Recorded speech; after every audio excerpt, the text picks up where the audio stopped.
Hey guys, it's TRIZE here, back with Automation, the car company Tycoon game in the most powerful engine series. We're going to be building the most powerful V6 engine in version 4.2. This is the final V engine in this game. About the V6, it was surprising on how it was easy to get the power numbers of over 3,500 horsepower, which you may have seen in the thumbnail of this video. So now, let's get started with the specs of this engine. So first things first, on the top left portion of your screen, you set the year for the year of 2012 to 2020 to get the most potential out of the engine. After choosing the V60-degree V6 engine, it is important that you use the 60-degree configuration and not the 90, is because the 90-degree variation will destroy the pistons compared to the 60-degree. And for the block material, you may choose any block material that you could choose from. I'm doing magnesium for the sake of weight and everything. For the bore and stroke, you square this off, max this out to 120 millimeters each to get the engine size to 8,143 cubic centimeters or 8.1 liters, with a dual overhead cam 5-valve made out of whatever head material that you could choose from. And with this quality slider just to the right, you set this to a plus 15 for everything,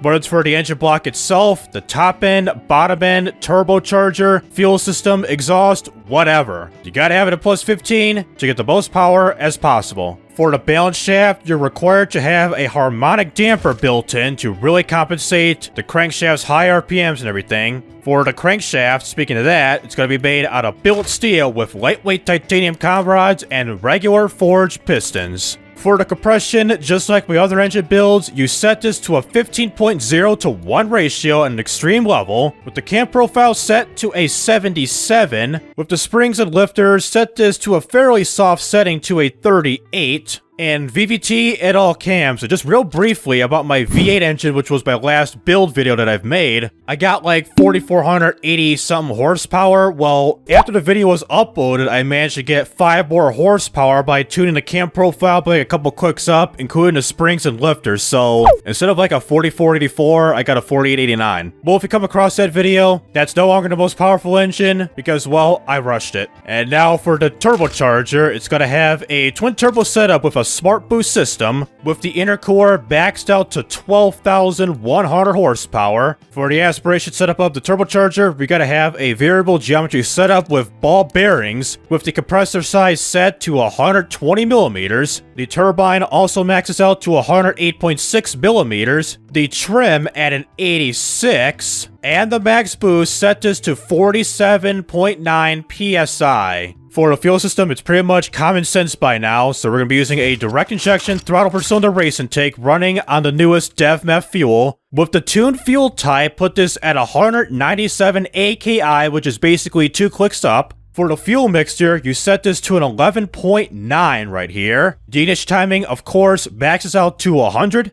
and the RPM is set to 7,600 RPM. And last but not least, with the exhaust and everything, we gotta have a short cast headers with a dual exhaust with the exhaust diameter maxed out to 203 millimeters, which equals to 8 inches. And of course, no cats, no mufflers, bring that quality up. And we get the final horsepower rating of 3,541.1 horsepower at 7,600 RPM. The torque at 2,733.1 pounds-feet of torque at 6,100 RPM. And with this engine, just like my last build, the V8, there is considerable amount of pistons, com rods, and crankshaft stress in both RPM and torque stress. And if I were to go 1 click up with the RPM, well, unfortunately, the engine will not run due to full piston failure. Which you're going to put this into an automation car and export to BeamNG. In this condition, it won't run, but at 7,600 RPM, it will run. But do notice you may run into some overheating issues later down the road. Alright, in just a second, I'm going to hear what this engine sounds like. While playing around with the manual testing mode, I'll cycle through the main important graphs on here, starting from the power and torque, torque and boost, torque and efficiency, and power and efficiency. After showing you all those main graphs, I'll show you the engine right here while doing some fake gear shifts around like 45 seconds, and we'll end off the video right there. So let's get started and give you here the engine right now.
pretty aggressive sounding V6 engine despite being over 8 liters. Hopefully this will fit my Honda Civic, which is no rated joke nowadays. So that'll do it with Automation, the car company Tycoon game with this powerful V6 engine. Well, that's the last one in the V-engine category. For the future, I plan on moving over to the inline engines like the inline 3, 4, 5, and 6 engines. Those will come out sometime soon. And for those who are interested in this type of content, please be sure to like and subscribe so you won't miss out on any videos like this in the future, including my automation to BeamNG.drive videos too. So this is TRIZE rising up, and signing out.